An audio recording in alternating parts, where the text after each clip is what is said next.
कासारवडोली police station येथे अल्पवयीन मुलीचा खुनाचा गुन्हा दाखल होता।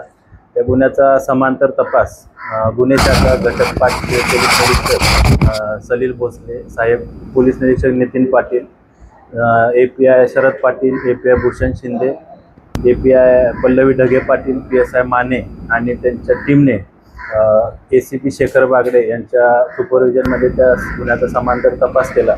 त्याच्यामध्ये समाधान सूर्यवंशी वय वर्ष 40 राहणार लोकमान्य पाडा नंबर 3 ठाणे पश्चिम या आरोपीला त्याच्यामध्ये अटक करण्यात आलेली आहे। या आरोपीचा मान्य न्यायालयाने 17 जुलैपर्यंत पोलीस कोठडी रिमांड दिलेला आहे। प्राथमिक तपासामध्ये आरोपीनं अल्पवयीन मुलीची ओढणीने गळा दाबून हत्या केल्याचे निष्पन्न झालेलं आहे, परंतु त्यामागचं कारण या रिमांडमध्ये जो काय तपास होईल त्याच्यामध्ये निष्पन्न होईल नक्की काय कारण होतं किंवा काय त्यांचा वादविवाद झाला का किंवा काय इतर शारीरिक अत्याचाराचा काय संशय आहे का त्या अनुषंगाने देखील आम्ही तपास करत आहे। आरोपी हा रिक्षा चालक आहे। मागील 12-13 वर्षापासून तो ठाण्यामध्ये रिक्षा चालवण्याचं काम करतो। ज्यावेळी ही बॉडी आढळली त्यावेळी आपण अपहरणचा गुन्ह्याच्या हिशोबाने आपण तपास करत होतो। नेमकं ज्यावेळी हा आरोपी आपल्याला भेटलेला आहे तपासामध्ये काय नेमकं तुम्ही सांगितलं?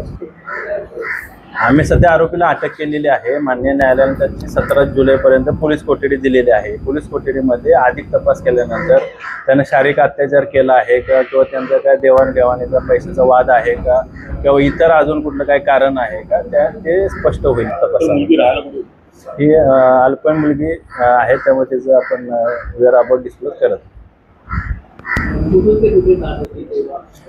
4 तारखेला ती ठाणा रेल्वे स्टेशन या ठिकाणाहून निघाली। त्या आरोपीनं तिला त्याच्या रिक्षामध्ये बसवून मानपाडा, भिवंडी, त्याचबरोबर मानकोली आणि ठाणा पश्चिममध्ये इतर काही परिसरामध्ये फिरवल्याचं प्राथमिक तपासामध्ये निष्पन्न झालेलं आहे।